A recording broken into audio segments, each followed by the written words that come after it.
تازہ ترین جو اسٹیٹمنٹ آئی ہے، ٹرمپ نے 72 آورز کا ٹائم فلسطینیوں کو دے دیا ہے اس ایگریمنٹ کو، جو سو کالڈ پیس ایگریمنٹ ہے، اس کو ایکسیپٹ کرنے کے لیے 72 آورز کا الٹیمیٹم دے دیا گیا ہے، اور کہا گیا کہ اگر فلسطین اس کو ریجیکٹ کرے گا تو پھر نتنیاہو کو الاؤ کر دیا جائے گا، اس نے جو مرضی کرنا ہے وہ کرے۔ یعنی آلریڈی اس وقت بھی بومبنگ ہو رہی ہے، اس وقت بھی نتنیاہو جو چاہ رہا ہے وہ کر رہا ہے، لیکن ایک نئے جواز کے ساتھ۔ اچھا اب آپ ذرا اندازہ کریں کہ یہ کتنا ڈینجرس یہ معاملہ ہے کہ وہ لوگ، وہ دنیا کے سب سے مظلوم ترین لوگ جنہوں نے اپنے لاکھوں پیارے جو وہ کھو دیے ہیں،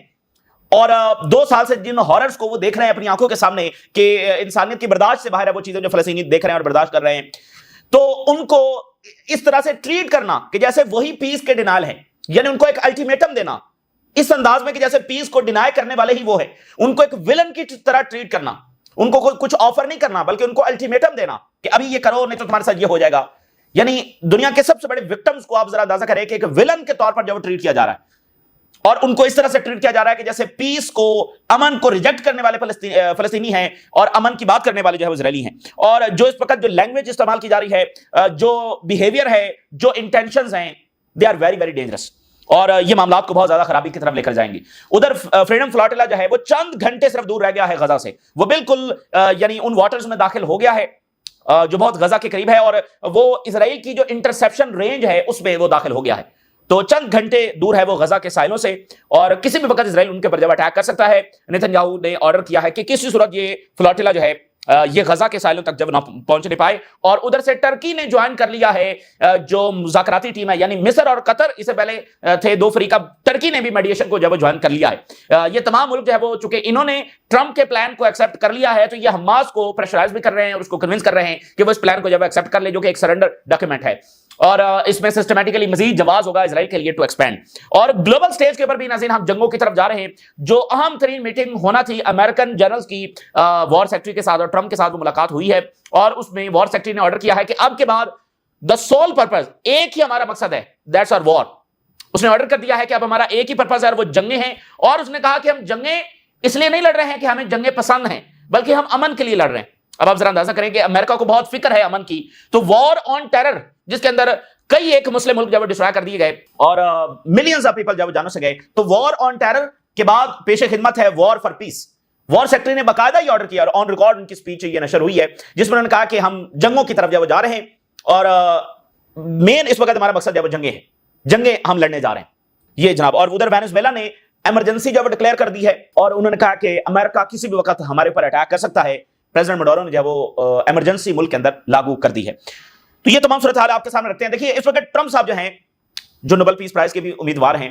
وہ اس پلان کو پریزنٹ کر رہے ہیں، اس کو پروجیکٹ کر رہے ہیں کہ انہوں نے پتہ نہیں کیا کوئی ہسٹورک چیز جو ہے وہ انہوں نے پریزنٹ کر دی ہے مڈل ایسٹ کی تاریخ میں۔ انہوں نے کوئی بڑی ہی ہسٹورک، بڑی فرسٹ ٹائم اور بڑی کوئی اسپیشل چیز جو ہے، اور بڑی امن کے لیے وہ چیز جو آج سے پہلے نہیں انہوں نے کر دی ہے۔ ویسے ٹرمپ صاحب جو بھی کرتے ہیں وہ ہسٹورک ہوتا ہے، وہ for the very first time in history ہوتا ہے، اور وہ بڑا فینٹاسٹک ہوتا ہے۔ اور ویسے یہ شخص دیکھیے جو کہ ایک بزنس مین ہے اور اس وقت امریکہ کا صدر بن چکا ہے، دنیا کے چونکہ اس کے پاس محدود ڈکشنری ہے، تو دنیا کا جتنا بھی گھمبیر مسئلہ ہو، یعنی غزہ کے گھمبیر ترین مسئلے کے لیے بھی اس کے پاس 8-10 الفاظ ہیں، فینٹاسٹک، گریٹ، ہسٹورک، وہ استعمال یہاں پر ہوتا رہتا ہے۔ چاہے انسانیت کا اتنا گھمبیر مسئلہ جس میں درد، تکلیف، مظالم، بربریت، برہمی، اس کے لیئر در لیئرز ہمیں نظر آتی ہیں، اس کو بھی ایڈریس کرنے کے لیے اس کے پاس یہی 8-10 الفاظ ہیں، تو اس کے نزدیک کچھ بہت ہی ہسٹورک ہو گیا ہے۔ مطلب ٹرمپ اور نتنیاہو بیٹھے، امریکنز اور اسرائیل بیٹھے جو آپس میں اتحادی ہیں، انہوں نے کچھ تیار کیا اور پریزنٹ کر دیا جس میں سسٹمیٹیکلی غزہ اور ویسٹ بینک کا کنٹرول شامل ہے اور ایکسپینشن شامل ہے،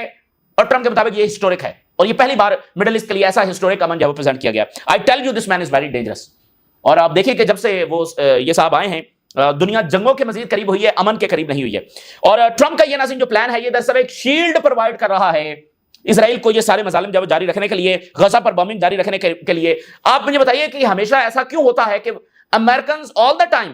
آفر اونلی 2 choices، سرنڈر اور وار۔ اس وقت فلسطینیوں کے سامنے بھی 2 ہی چوائسز رکھی گئی ہیں، یا انہوں نے سرنڈر ڈاکیومنٹ کو ماننا ہے، یا پھر جنگ کے لیے تیار ہو، یا جو جنگ بھی نہیں ہے، اگریشن ہے۔ ایوری ٹائم مطلب یہی کیوں؟ اس کے علاوہ کیا ان کے پاس کوئی چوائس نہیں ہے؟ اور جو وکٹمز ہیں ان کو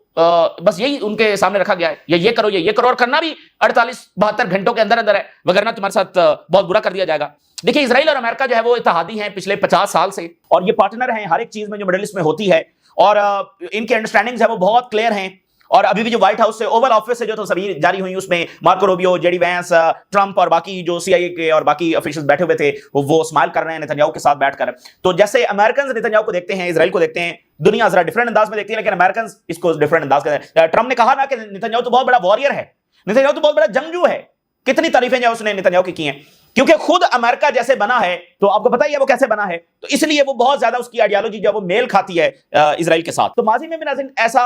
بہت بار ٹائم آیا کہ امریکن صدر اور اسرائیلی پرائم منسٹرز انہوں نے اکٹھے کھڑے ہو کر سو کالڈ پیس پرپوزل جب وہ فلسطینیوں کو پیش کیے. آپ کو یاد ہے بل کلنٹن اور یاسر عرفات صاحب کھڑے ہوئے ہیں اور ساتھ اسرائیلی پرائم منسٹر کھڑا ہوا ہے اور ایک پیس پرپوزل دیا گیا. اس کے علاوہ بھی بہت بار ایسے موقع آئے ہیں، یہ جو بش تھا اس کے ٹائم میں بھی ایک کسی طرح کا پیس پرپوزل فلسطینیوں کو دیا گیا. تو اس کا نتیجہ صرف اسرائیل کی مزید ایکسپینشن میں نکلا، systematic and continuous war against Palestinians in the West Bank and in the Gaza. صرف سسٹمیٹک کالونائزیشن، اس کا نتیجہ صرف یہ نکلا. لیکن وہ پیس پلانز پریزنٹ کرنا اس لیے ضروری تھے تاکہ الزام بھی فلسطینیوں کے اوپر ڈالا جائے. مجھے بتائیے اس سے بڑا ظلم کیا ہوگا کہ فلسطینی جن کے لاکھوں لوگ جانوں سے جا چکے ہیں ان پر یہ الزام ہے کہ وہ امن نہیں چاہتے ہیں. یہاں بھی ان کے ساتھ وہی سلوک ہو رہا ہے، old play book with new style.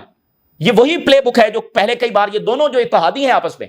امریکہ کو یہاں پر تھرڈ پارٹی نہیں ہے، امریکہ یہاں پر کوئی آنےسٹ بروکر نہیں ہے. وہ فلسطینیوں کو ایک ایسے پلان کے ساتھ پریزنٹ کر رہا ہے، وہ ایکسپٹ کریں تو بھی ان کی موت ہے، وہ ریجیکٹ کریں تو بھی ان پر جنگ مسلط ہے. اور آپ مجھے بتائیے یہ کتنی ڈینجرس بات ہے کہ جینوسائیڈ ہو رہی ہے، انٹرنیشنل پریشر ہے کہ اس کو رکوایا جائے، اور امریکہ اچانک سے ایک پلان کے ساتھ آتا ہے اور کہتا ہے کہ اگر اس پلان کو نہ مانا تو ہم یہ جاری رکھیں گے. یعنی دو اتحادی آپس میں بیٹھے جو اس میں ذمہ دار ہیں، انہوں نے ایک ڈاکومنٹ تیار کیا اور اس کے بعد فلسطینیوں کے سامنے رکھ دیا اور کہا کہ اگر اس کو نہیں مانو گے تو ہم جنگ جاری رکھیں گے. یعنی جب پریشر تھا جنگ کو روکنے کا، اس پریشر کو ڈیفیوز کرنے کے لیے یہ پلان جب لایا گیا ہے، اس کو ایکسپٹ کر لیا جائے تو اسرائیل کے وار گولز اچیو ہو جائیں گے، اس کو ریجیکٹ کر دیا جائے تو ایک نیا جواز ہے کہ دیکھیں ہم نے جو پیس پرپوزل جب وہ پریزنٹ کیا تھا اور اب عرب کنٹریز نے بھی اس کو ایکسپٹ کر لیا ہے اور پوری دنیا کے میڈیا نے چلایا کہ جناب ٹرمپ صاحب امن معاہدہ پریزنٹ کر رہے ہیں اور نیتن یاہو پہلی بار ساتھ کھڑے ہو کر کہہ رہا ہے کہ ہم ایکسپٹ کرتے ہیں، ہم امن کے لیے تیار ہیں فلاں فلاں. تو اس لیے یہ ایک بہت ہی سسٹمیٹک اور ڈیپ اور ڈینجرس کانسپریسی ہے جو یہاں پر کی گئی ہے. اور پھر دیکھیے یہاں پر جو وار کرائمز ہوئے ہیں، یہاں پر جو جینوسائیڈ ہوا ہے، جو ساری دنیا کہہ چکی ہے کہ یہاں پر یہ ہوا ہے، اس کا کوئی ذکر ہی نہیں ہے اس میں. اس کا کیا کرنا ہے؟ یعنی یہ تو ان کے سارے کرائمز کو وائٹ واش کرنے والی بات ہے، اس کا کوئی ذکر ہی نہیں ہے، ٹھیک ہے نا. تو الٹا الزام بھی فلسطین کے اوپر. تو یہ چلنے والا نہیں ہے. اس طرح پہلے بھی انہوں نے کیا ہے، وہ نہیں چلا بلکہ جنگیں مزید اس کا نتیجہ نکلی. تو اس کا نتیجہ بھی امن تو نہیں نکلنے والا، کیونکہ اس میں جو وہ کور ایشو ہے جو فلسطین کا، وہ اس میں ایڈریس نہیں کیا گیا ہے. تو اس کا نتیجہ بھی وہی نکلے گا جو ماضی کے پیس پرپوزلز کا نکلا ہے. Donald Trump says he will give Hamas 3 or 4 days to respond to Gaza ceasefire proposal. یہ کیا لینگویج ہے، یہ کیا بیہیویئر ہے وکٹمز کے ساتھ؟ یہ طریقہ کار کہ 72 گھنٹوں میں تمہیں اتنی جلدی کیا ہے، 72 گھنٹوں میں یہ نہ کیا تو یہ کر دیں گے. پہلے کون سا نہیں ہو رہا، پہلے کون سا ٹرمپ نے جب وہاں پر بمباری رکوا دی ہے کہ اچھا چلو تھوڑی دیر رک جاؤ، حماس کا جواب آنے دو. جو ہونا ہے غزہ کے ساتھ وہ تو ہو ہی رہا ہے. اور پہلے کون سا رحم کھایا ہے امریکہ اور اسرائیل نے فلسطینیوں کے اوپر، جو اب وہ کہہ رہے ہیں ہم رحم نہیں کھائیں گے. تو ادھر یونائٹڈ نیشن نے کہا ہے کہ ہم سے کوئی مشاورت نہیں کی گئی. ٹرمپ نے اس طرح سے پریزنٹ کیا نا کہ یونائٹڈ نیشن بھی اس میں شامل ہے، اس میں عرب ممالک بھی ہیں، اس میں اسلامی ممالک بھی ہیں، اس میں ٹرکی بھی ہے، اس میں پاکستان بھی ہے.